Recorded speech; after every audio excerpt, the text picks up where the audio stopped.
¿Qué les parecen esas imágenes? Hermosas, ¿verdad? Estos días probablemente usted y yo hemos estado extasiados, si es que nos gusta este tema de la ciencia, viendo estas imágenes extraordinarias, no solamente de la Tierra, sino también de la Luna. El lado oculto de la Luna, la cara oculta, que nunca se había visto, por lo menos algunos nunca hemos tenido esas imágenes y ahora las tenemos.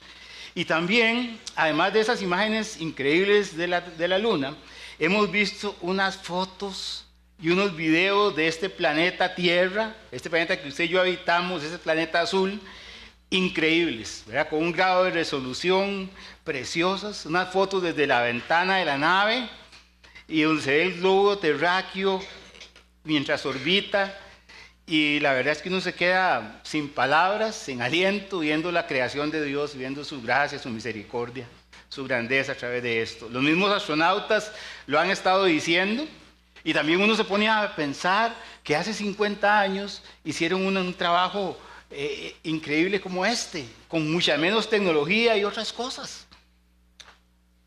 Y sabe, hablaba un día de estos con Daniel y con mi esposa el miércoles mientras íbamos para la casa, que aún viendo estas imágenes nítidas, irrepetibles, contundentes, un buen número de personas, entre ellas algún número de hombres y mujeres que dicen ser de ciencia, sostienen que la Tierra es plana, viendo esas imágenes. ¿Y cómo argumentar contra alguien que sin importar las evidencias, que sin importar los argumentos, tiene ya una posición establecida y nada ni nadie lo va a hacer cambiar? Y usted dice, pero no, es que no puede ser. Pero sabe, eso pasa todos los días. Pasan cosas como esas, pero pasan muchas otras cosas. Las personas deciden creer en algo o creer en alguien, en una persona, en un político, en un partido, en una religión, en un movimiento, etc. Y no hay forma de decirles, mire, es que eso no es así. Nada los va a hacer entrar en razón. Aunque por la ventana estemos viendo el globo terráqueo en su forma redonda. ¿Cierto o no? ¿Me equivoco o no? Hay un dicho popular que dice que no hay peor ciego que el que no quiere ver, ¿verdad? Y pensando en esto, en este ejemplo, vamos a ir al libro de Marcos para ver la historia de un ciego, estamos en Marcos, que en contraste con esta afirmación, sí quiso ver. Para un ciego que sí puede guiarnos a lugares correctos. Un ciego que sí puede guiar a otros hacia la verdadera luz. Un ciego que, como dijo un escritor, ilumina el camino. El mensaje de hoy se llama así: un ciego ilumina el camino. Estamos en el libro de Marcos, ya casi llegando al capítulo 11, terminando. Y estamos en los versículos 46 a 52. Hemos estado viendo de manera expositiva este libro, versículo por versículo, pasaje por pasaje. Y como les digo, llevamos cerca de 50 mensajes. Y hemos visto todo este capítulo, todo este libro, todos los incidentes. Y dice la Biblia acá en el versículo 46, Marcos 10, 46. Entonces vinieron a Jericó. Y al salir de Jericó, él y sus discípulos, y una gran multitud, Bartimeo el ciego, hijo de Timeo, estaba sentado junto al camino, mendigando. Y oyendo que era Jesús Nazareno, comenzó a dar voces y a decir: Jesús, hijo de David, ten misericordia de mí. Y muchos le reprendían para que callase, pero él clamaba mucho más: Hijo de David, ten misericordia de mí. Entonces Jesús, deteniéndose, mandó llamarle. Y llamaron al ciego diciéndole: ten confianza, levántate, te llama. Él entonces, arrojando su capa, se levantó y vino a Jesús. Respondiendo Jesús le dijo: ¿qué quieres que te haga? Y el ciego le dijo: Maestro, que recobre la vista. Y Jesús le dijo: vete, tu fe te ha salvado. Y enseguida recobró la vista y seguía a Jesús en el camino. Qué increíble pasaje, ¿verdad? Qué increíble historia. Y Marcos empieza dándonos el contexto. Dice que van pasando por Jericó. Como hemos dicho, Jesús ha estado ejerciendo su ministerio en la parte norte de Israel, ahí por Galilea. Pero esta última etapa, Jesús va, como ha anunciado, tiene que ir a morir en Jerusalén. Y entonces Él va descendiendo hacia Jerusalén y en el camino se presentan algunos incidentes, algunos milagros que Marcos y cada uno de los evangelistas en su forma ha ido seleccionando de una manera muy, ¿qué diría yo?, muy coherente para mostrar diferentes facetas de Jesús, como vamos a ver ahorita. Y Jesús hace muchos milagros, pero ellos señalan algunos. Y entonces Jesús ha aprovechado de esas cosas que están pasando en su viaje para poder enseñarles a sus discípulos, ya sea por las palabras o por los milagros que hacían. Y ahora llega a Jericó. Jericó está a 25 kilómetros de Jerusalén. Y si usted conoce, esta sería la última aldea en el camino a Jerusalén. De hecho, si ustedes siguen leyendo el pasaje, después de esto Jesús llega y entra a Jerusalén en la entrada triunfal. Pero ahora está a 25 kilómetros y está esta aldea. Y si usted tiene una idea y recuerda algunas cosas de la Biblia, recordará que Jericó no siempre fue una aldea. Jericó era una gran ciudad en los días de Josué, una ciudad con muros altos, una ciudad grande. Pero dice la Biblia que en los tiempos de Josué, ustedes conocen la historia, destruyó la ciudad, Dios destruyó la ciudad. Y dice que en aquel tiempo hizo Josué un juramento diciendo: maldito delante de Jehová el hombre que se levantare y reedificare esta ciudad de Jericó, cuyos muros estaban caídos y destruidos. Sobre su primogénito eche los cimientos de ella y sobre su hijo menor asiente sus puertas. Desde los días de Josué, la ciudad de Jericó estaba en ruinas. Ustedes conocen la historia también, no lo vamos a ver por tiempo, pero en la Biblia alguna otra persona quiso otra vez levantar la ciudad de Jericó y le pasó exactamente esto: murió su primogénito y no pudieron levantar la obra. Entonces, la ciudad de Jericó era una ciudad maldita, pero ahora había sido, y no había sido reconstruida. Cerca de esas ruinas de Jericó había una pequeña aldea que se llamaba Jericó, que es de lo que estamos hablando. Entonces, cerca de los tiempos de Jesús, esa aldea era la última estación antes de llegar a Jerusalén. Era el último poblado. Tal vez ahí se podían tomar la última botella de agua fría antes de llegar a Jerusalén. A 25 kilómetros. Y dice la Biblia, bueno, precisamente, estaba revisando, y es acá, en este último milagro que vamos a ver hoy, es el último que registra Marcos. Después va a venir la historia de los últimos días, la última semana de Jesús.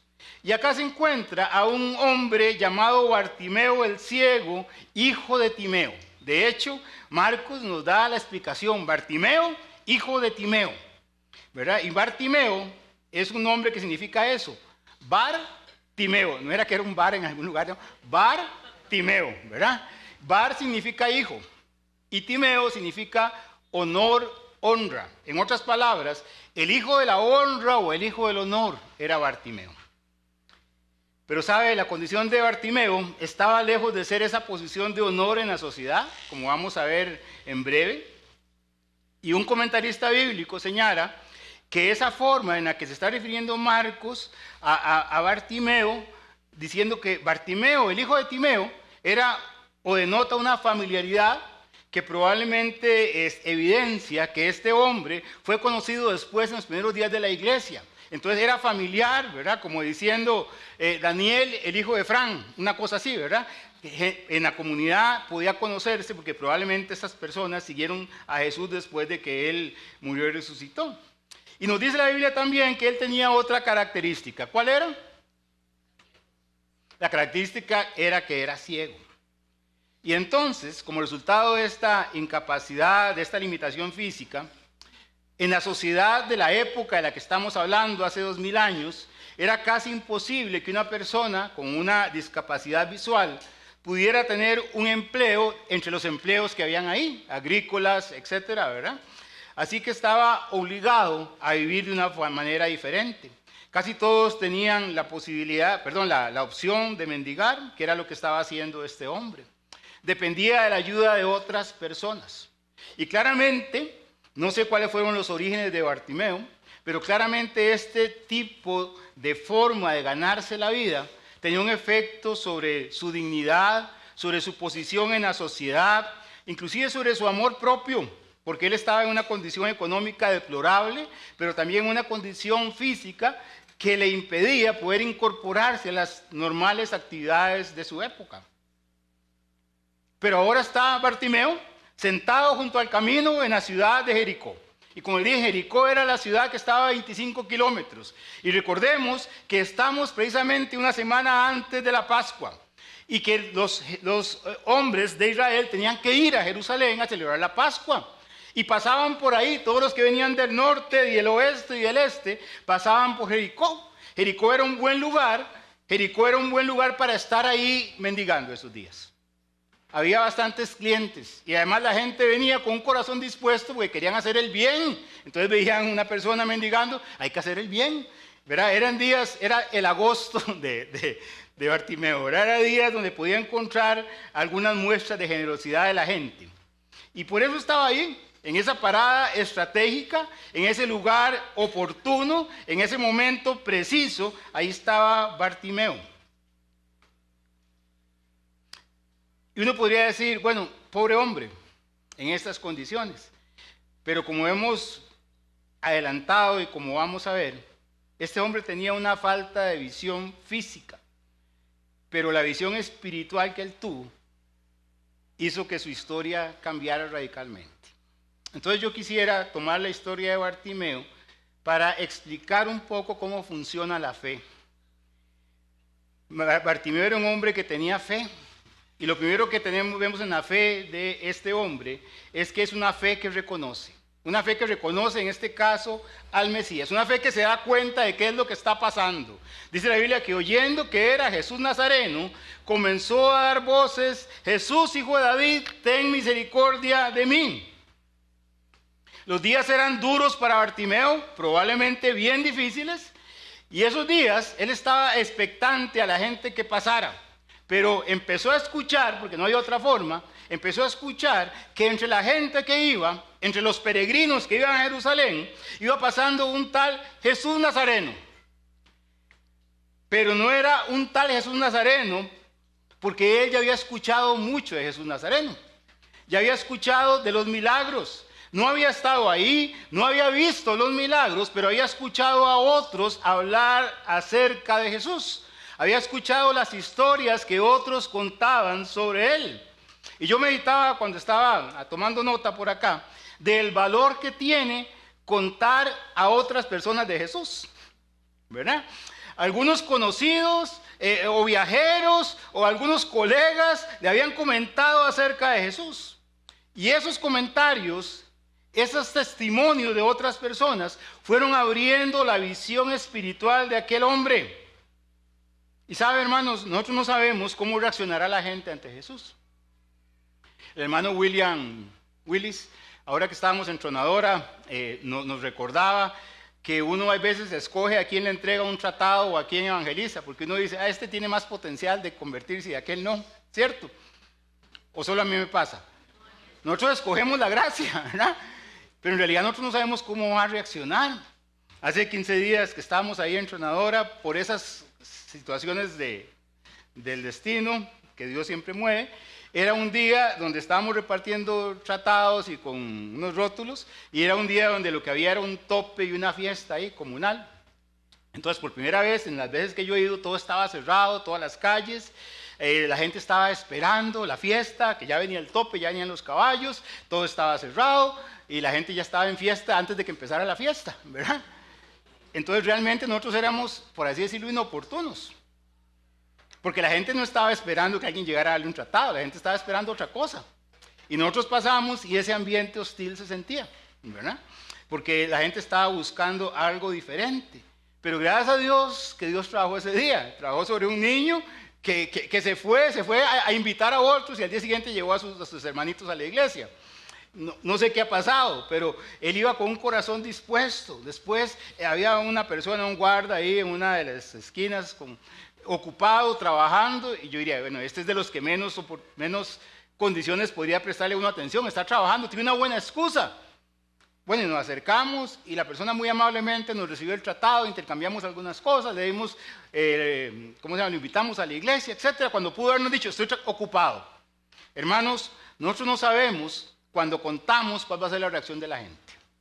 Así que, ¿cuál es nuestro papel? ¿Escoger a las personas o contar? Contar la historia, hermanos. Entonces, Dios hará su corazón Dios hará su obra, en cada corazón. No sabemos si los que le estaban contando a Bartimeo lo hicieron con el objetivo de que él conociera a Jesús. Tal vez solo estaban contando la historia. Viera el milagro que yo vi. Vieras aquel que no podía caminar, ahora camina. Y entonces esas cosas empezaron a sonar en la mente y en el corazón de Bartimeo, la palabra de Dios trabajando. Y entonces cuando él oyó, porque no vio, él oyó que pasaba Jesús por allá, con el fin de llamar su atención no le quedaba otra. Bartimeo gritó desesperadamente porque él quería un encuentro con Jesús. Y realmente Bartimeo tenía una oportunidad única. ¿Cuántas veces más pasó Jesús por Jericó? Nunca más, ¿verdad? ¿Sabe? Las personas creen que pueden dejar al Señor para otro día. Otro día, hoy estoy ocupado, no tengo tiempo, hoy hay un partido hasta ahora, no me interesa, hoy estoy de fiesta. Pero ¿sabe? Hoy es el día que podemos encontrarnos con el Señor. Y que usted, si no conoce a Cristo, puede conocerlo esta mañana. Bartimeo no se dio. Bartimeo estaba decidido, así que gritó con todas sus fuerzas. Dice la Biblia, dar voces. Y dar voces significa gritar. Dar voces significa hablar, ¿verdad?, de la manera más fuerte posible para llamar la atención. Y este hombre hizo esto. Logró que Jesús lo atendiera porque estaba clamando a gran voz. Y es lo que clamaba. ¿Cuáles fueron las palabras de Jesús? ¿Cómo fue que lo llamó él? ¿Cómo fue que llamó a Jesús? ¿Alguien dice ahí? Hijo de David. Unos decían, ahí viene el Nazareno. Otros decían, ahí viene el Maestro. Pero Bartimeo dijo, hijo de David. ¿Y qué fue lo que vio Bartimeo en Jesús? Bueno, no vio nada, ¿verdad? Porque era ciego, ¿verdad?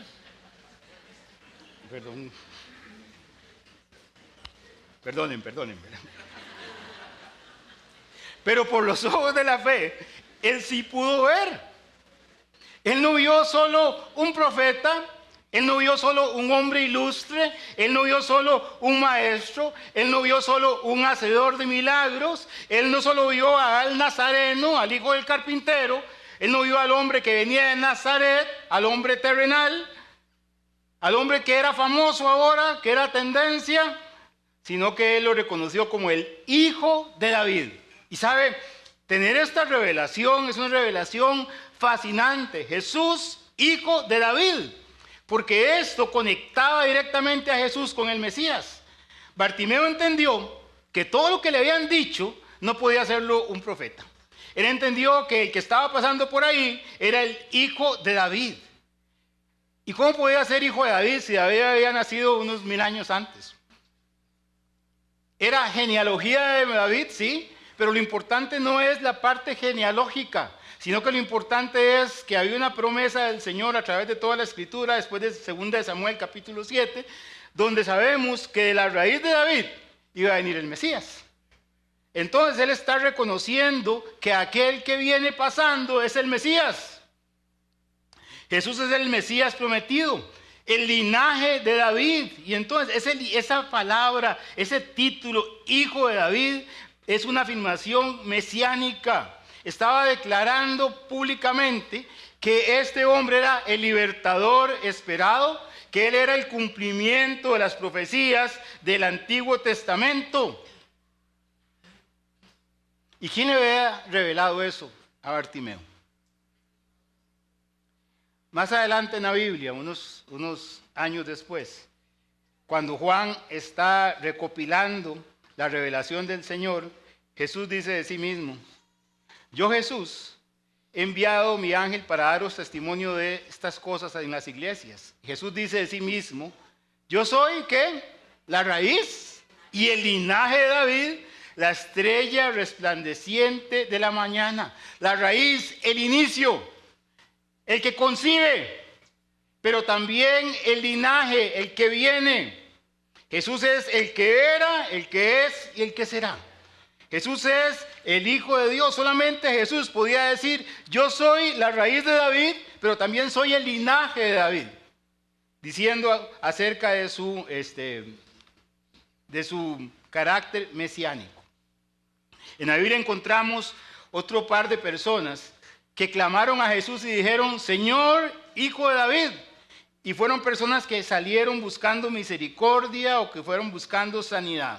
Una mujer que estaba atormentada a su hija por un demonio, usó ese título. Y entonces, Hijo de David, como les digo, era un nexo, una llamada, una conexión ineludible acerca de que este hombre era más que un profeta, que era el Mesías esperado. Y yo imagino a los fariseos que estaban ahí rodeando a Jesús con sus malas intenciones, escuchando lo que significaba este título. Este hombre ciego estaba clamando con fe porque veía espiritualmente al Hijo de David. Y ellos que estaban viendo los milagros, ellos que estaban siendo testigos en primera línea, ellos que podían haber grabado si hubieran querido los milagros, que los podían retroceder y ver todo, ¿verdad? Esta gente negaban que Jesús fuera el Hijo de Dios. Estos eran los terraplanistas de la época, ¿verdad? Estos estaban viendo por la ventana la redondez de la tierra, pero decían es cuadrada, ¿verdad? Es plana.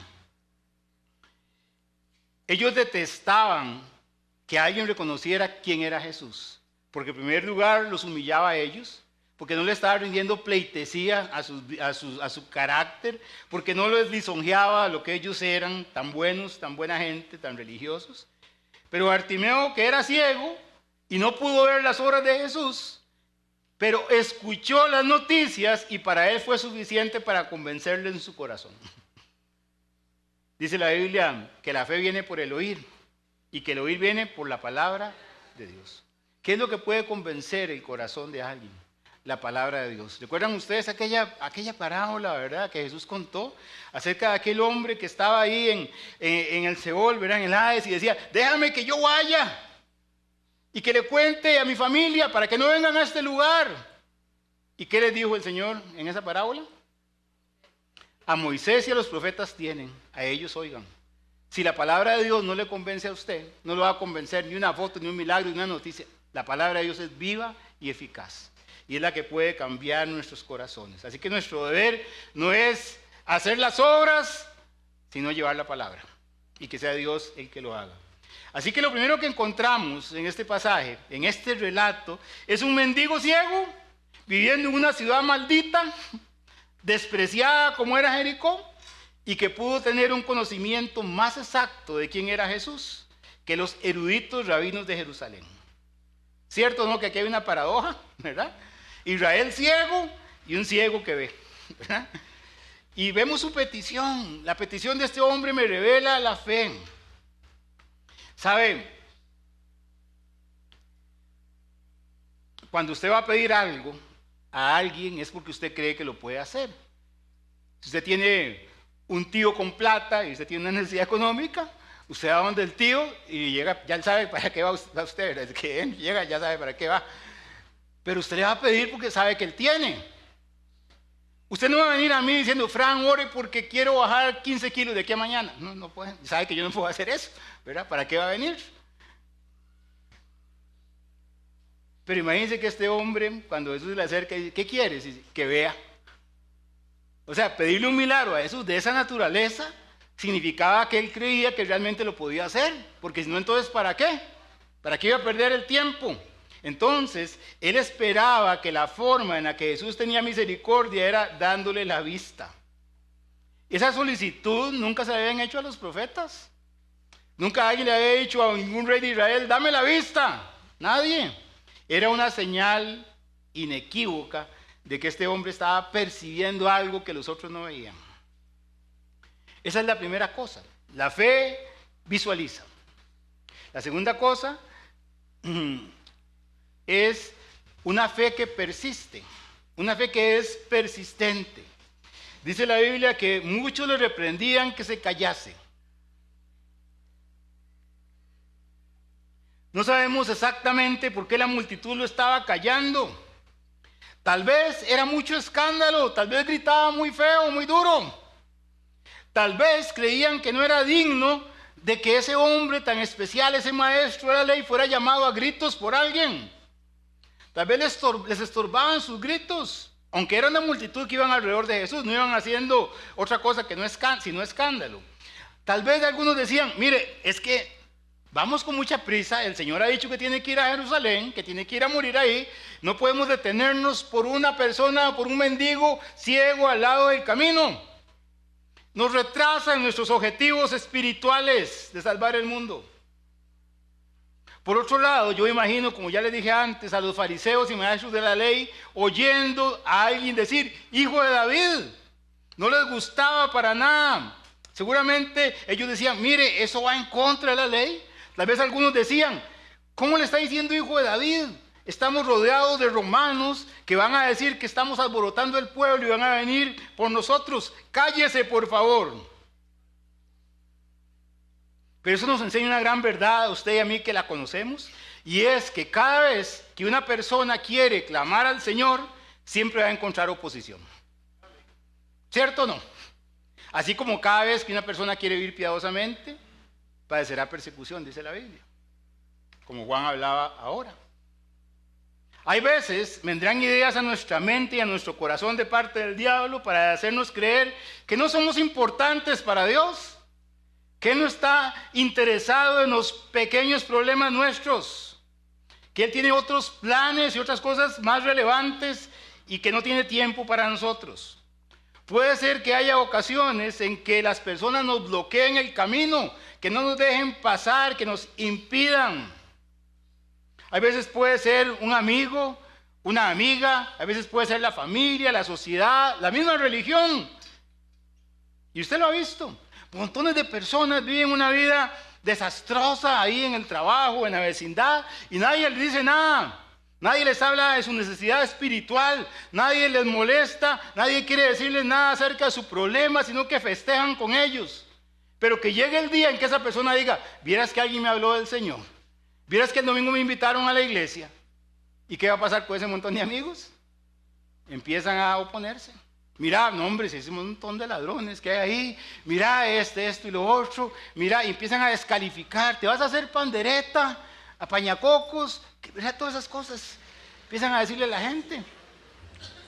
No se sabían esa, ¿verdad? Sí.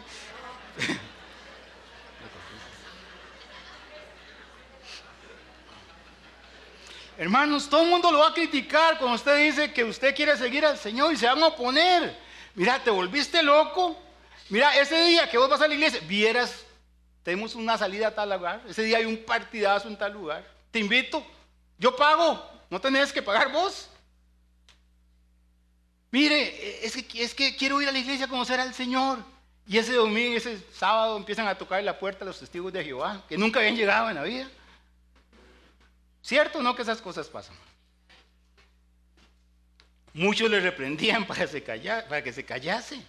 Hay gente que lo quiere desanimar a uno. No sé si fue su ejemplo, si fue su caso, pero la gente le empezaba a molestar para que usted dejara de persistir en seguir al Señor. Y hermanos, el punto está aquí, en cuánto deseamos nosotros acercarnos a Jesús. Y Bartimeo era un ejemplo extraordinario de esa decisión, de esa voluntad de aferrarse al Señor. Bartimeo no estaba viendo por dónde iba Jesús, él solamente podía escuchar la multitud y decir, seguramente va por allá, entonces gritaba para allá. Él no podía ver la actitud de Jesús, no podía saber si Jesús se detuvo a escuchar. Él solamente empezó a gritar lo más que podía.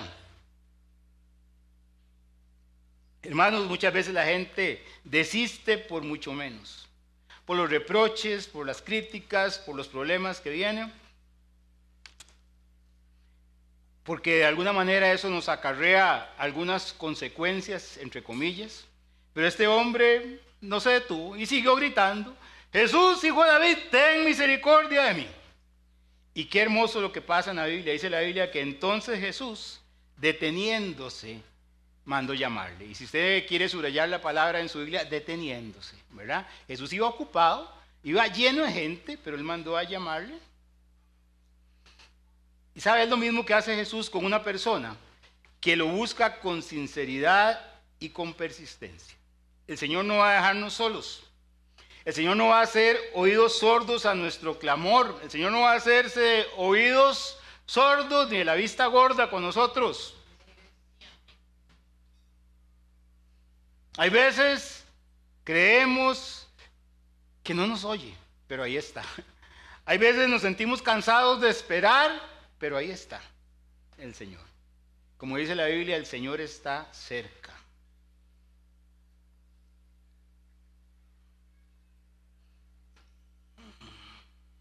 ¿Sabe? El Señor se detuvo en ese momento. Él distinguió la voz, yo no sé. Imagínense a Jesús. Lo viene siguiendo un montón de gente. Hay un montón de personas diciéndole que haga milagros a favor de ellos. Un montón de gente rodeándolo. Y entre todos, él escucha la voz desesperada de Bartimeo. Él distinguió esa voz, se detuvo y lo mandó a llamar. Y eso cambia la historia. No sé cuál es su situación esta mañana. Para nosotros que somos creyentes, nuestra fe debe ser persistente. ¿Nos hemos cansado de clamar, de llamar a algunos? ¿Hay alguno aquí que se haya cansado de estar clamando a Dios, de estar orando porque no ve la respuesta? ¿Hay alguien? Y decimos, Señor, mándanos algo, dinos algo. El Señor nos oye. Y si usted nunca ha conocido al Señor y está diciendo, yo necesito a Cristo en mi vida, es el momento para que usted pueda decir, aquí estoy, para que usted pueda clamar. Y dice la Biblia que el que llama a Él, Él lo escucha. Y esto fue lo que pasó. Y es interesante que lo que sucede acá. ¿Vieron ustedes que toda la multitud se estaba oponiendo? ¿Verdad? A este hombre estaba oponiendo. Pero cuando Jesús dice, dice, mándelo a llamar, tráigalo. ¿Qué dice la gente? ¿Qué dijo la gente? Ten confianza, Bartimeo, levántate, el maestro te llama. La gente es contradictoria, así somos los seres humanos. Lo queríamos callar, nadie fue a decirle, mira, ahí viene el maestro, ¿por qué no te acercas? Si quieres yo te llevo. Nadie. Pero cuando el maestro paró, ahora sí van todos, ¿verdad? Seguramente con el morbo de ver, vamos a ver qué va a pasar, ¿verdad? Seguramente yo quiero ir ahí en primera clase a ver qué es lo que está sucediendo en primera fila. Pero así es la gente, hermanos. La multitud nunca tiene la razón, sépalo, ¿verdad? En el siguiente pasaje de la multitud, es que estos pasajes Marcos los escoge. En el siguiente pasaje, que vamos a ver cuando me toque próximamente estar por acá, hay una multitud cuando Jesús va entrando a Jerusalén que le dice, Hosana, bendito el que viene en el nombre del Señor. Y una semana después están gritando, crucifícale, crucifícale. Si usted pone su confianza en el hombre, esa va a ser la respuesta. Hermanos, nosotros no estamos pensando en las opiniones de la gente. La gente cambia de opiniones, pero el Señor es el mismo ayer, hoy y por los siglos. La tercera cosa es que aquí vemos una fe que abandona, una fe que está dispuesta a soltar, una fe que está dispuesta a abandonar las cosas que son valiosas para ellos. Dice la Biblia que él entonces, arrojando su capa, se levantó y vino a Jesús. La reacción de Bartimeo fue inmediata, se levantó como un resorte. Y vea los verbos que están ahí, arrojó, se levantó, vino. Bartimeo no deseaba dejar pasar la oportunidad, dice que arrojó su capa. Y esto de la capa es muy interesante, significa muchas cosas, pero usted conoce que la capa era una pertenencia muy valiosa, ¿verdad? Tan valiosa que en el Antiguo Testamento usted no podía retenerle la capa a alguien que le debía plata a usted, porque si usted le quitaba la capa, lo exponía al frío, a la intemperie. Era entonces una prohibición legal quitarle la capa a alguien, porque era la única posesión valiosa que tenían. Las capas eran caras, Probablemente la de Bartimeo no era la última moda, ¿verdad? Era seguramente reciclada, pero era algo valioso. Le daba protección, le daba, ¿cómo se llama? Una seguridad. Era también el lugar que ponía sus pies para que cuando la gente pasara le echara las monedas, ¿verdad? Era su arma de trabajo. Así que cuando él arroja la capa, es que hay que entender esto. Él no arroja la capa porque ha sido sanado, él arroja la capa porque lo llamó. No sabía qué iba a pasar, pero desde ya abandonó su capa. ¿Sabe, hermanos? Cuando una persona decide seguir a Jesús, cuando una persona se siente llamada por Jesús, debe abandonar su capa. Usted no puede quedarse con las cosas que le dan seguridad. Usted quiere ser un buen discípulo del Señor, implica romper con hábitos, implica romper con seguridades, implica romper con el pasado, con todas las cosas que lo tienen atado a usted, implica una disposición de seguir a Dios y seguir a sus propósitos. Implica inclusive dejar de confiar en sus posesiones terrenales, aunque este hombre tenía solo eso, sino que hay que ir más allá. Él estaba viendo el corazón. ¿Recuerdan ustedes? Y por eso es que este libro de la Biblia y Marcos es increíble. Marcos está hablando de un montón de contrastes. Empieza a hablar en este libro, o dice en unos pasajes, que para entrar al reino de los cielos hay que ser como un niño. Inmediatamente pone el contraste de unos discípulos que quieren ser el primero en el reino, ¿cierto? Después pone el contraste de un hombre rico que el Señor le dijo, algo te falta. ¿Recuerdan? ¿Qué le faltaba a él? Vender las posesiones que tenía y no quiso. Y ahora vemos un ciego que no tiene nada y deja su única posesión. Hermanos, Marcos no pone estas cosas por casualidad, son contrastes que están ahí. La cosa que le faltaba al joven rico es lo que le sobraba a Bartimeo, el corazón, el verdadero deseo de seguir a Jesús.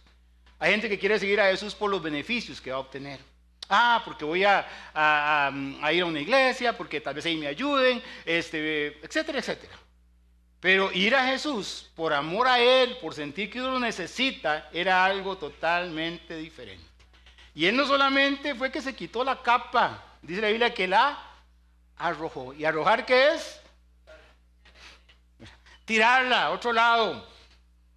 Dice la Biblia que nosotros, y hay veces lo que nosotros tenemos que quitarnos como discípulos, son dos cosas, dice el libro de Hebreos. Nosotros tenemos que quitarnos el pecado. Si usted tiene pecados en su vida, no quiero decir que todos pecamos, pero si usted tiene un pecado con el que usted disfruta, un pecado que lo tiene atado, usted tiene que quitarse de eso. Dice la Biblia que tenemos que quitarnos los pecados que nos asedian, ¿verdad? Y también hay pesos, hay cosas que no son pecado, pero que de alguna manera son un peso. Hay veces son amistades, hay veces son hábitos, hay veces son cosas que no son malas, pero que nos distraen, para no decir el teléfono y las redes. ¿Son buenas? Claro, buenísimas. Pero cierto no que nos quitan el tiempo. ¿O todos aquí somos eficientes en esto? ¿Se acuerdan aquel pasaje que dice, dejando las redes, lo siguieron? ¿Verdad?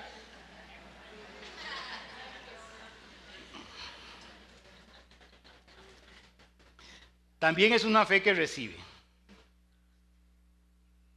El Señor lo manda a llamar, al ciego lo traen entre varios, él no puede caminar solo, lo traen entre varios, ahí lo ayudan, lo ponen delante de Jesús y está delante de él, y Jesús le dice, ¿qué quieres que te haga?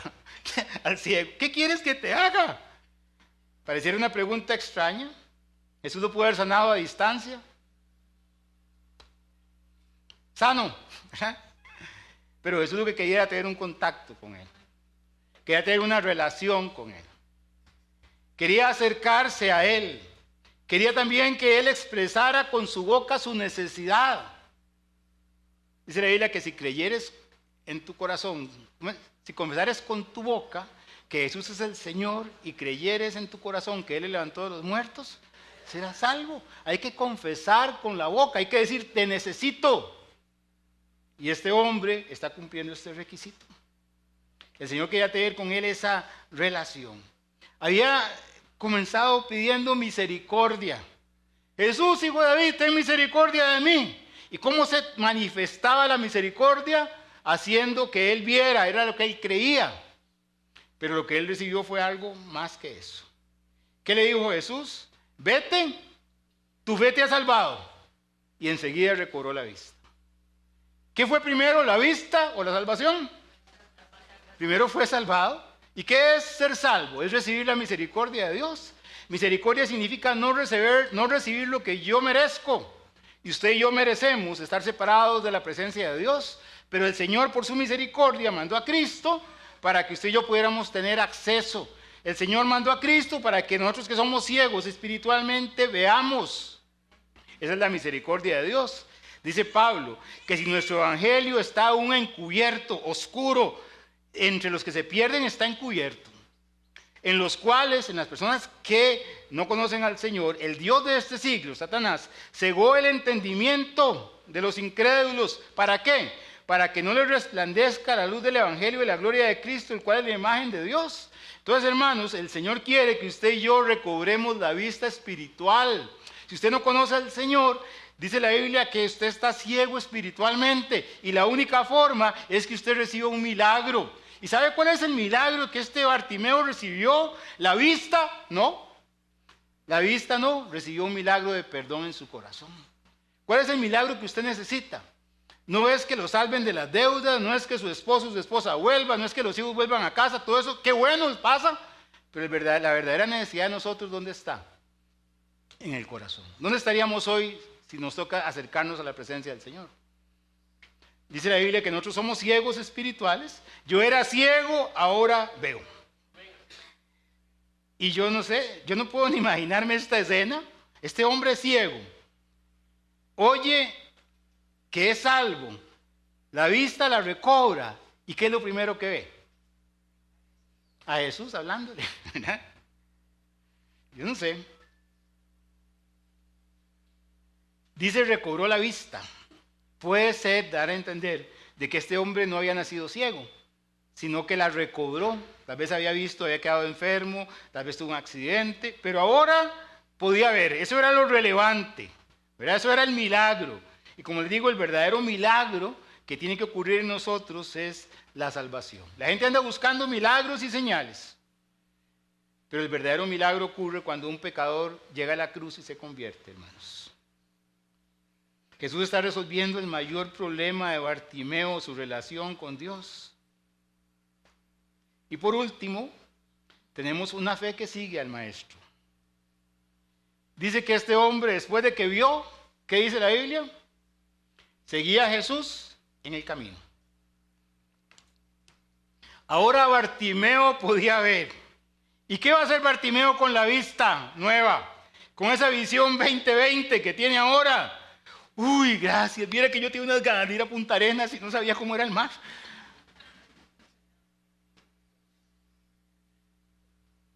Viera que yo ahora quiero volver a poner mi empresita que tenía ahí. Qué bueno todas esas cosas que pueden pasar. Pero Bartimeo se sentía tan agradecido que él solamente podía hacer una cosa, que era seguir al Señor. Muchas personas, una vez que reciben algo del Señor, se apartan. Mire, es que no tenía trabajo y yo vine y oré y entonces el Señor me dio un trabajo, amén, aleluya. Y no volvió a la iglesia porque ya tenía trabajo, ¿verdad? Mire que el Señor me dio una esposa porque queremos servir al Señor, y se casó y no volvió.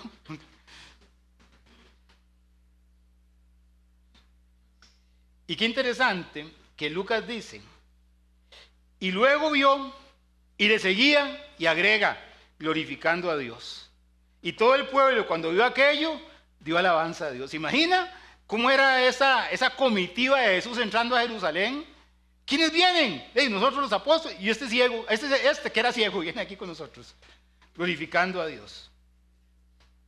Ahora Bartimeo era independiente, ahora no tendría que volver a mendigar, ahora era libre de lo que lo tenía atado, recuperó su dignidad, su posición social, y no había dicho yo algo. Él estaba a 25 kilómetros de Jerusalén, pero no podía ir al templo por su limitación física. Ahora él sí podía entrar a Jerusalén y ir a adorar al templo. Así que era la primera Pascua de Bartimeo que debía haber sido especial. puedo ir a adorar al templo, puedo ir con Jesús y ahora voy viendo. Un 10, ¿verdad? Para eso. Eso nos revela el carácter de Jesús. Y yo quiero terminar este relato recordándonos que ser discípulo, que ser un seguidor de Jesús implica abandonar. La gente a veces quiere decir que sigue a Cristo y sigue siendo el mismo. El Señor nos da el poder de la resurrección en nosotros para cambiar, para proponernos, para tener el deseo de hacer las cosas distintas. Y cuando hay una disposición de corazón, el Señor hace la obra para que vos puedas superar esas cosas. ¿Sabe? Hay mucha gente que sigue a Jesús. Hay oidores de Jesús que andan buscando sus milagros, que andan buscando cosas bonitas. ¡Ah, qué lindo testimonio dieron ese día en la iglesia!, etc. Pero hay 3 tipos de discípulos. Están los que siguen, están los siervos, servidor, siervo y sacrificio. Están los que siguen, van donde Él va, hay actividades, ahí están. Están los que sirven, que son los que ponen sus manos, su dinero, su tiempo para servir al Señor. Pero hay un pequeño grupo que son los que están dispuestos al sacrificio. ¿Quiénes somos nosotros? ¿Oidores o somos discípulos? ¿Somos gente que está siguiendo a Jesús? ¿O somos gente que está sirviendo a Jesús? ¿O somos gente que tiene el corazón dispuesto, inclusive a sacrificarse por causa del Señor? Yo estoy seguro de que Bartimeo era de estos últimos. ¿Por qué? Porque tenía un corazón agradecido. ¿Cómo está nuestro corazón? Si usted se ve reflejado en la historia de este hombre como alguien que era ciego y que ahora ve. Y lo otro es que siempre, hermanos, es imprescindible que en nuestras conversaciones mencionemos al Señor, porque no sabemos qué va a hacer Dios con las personas. Vamos a orar, a pedirle que incline su rostro, cierre sus ojos.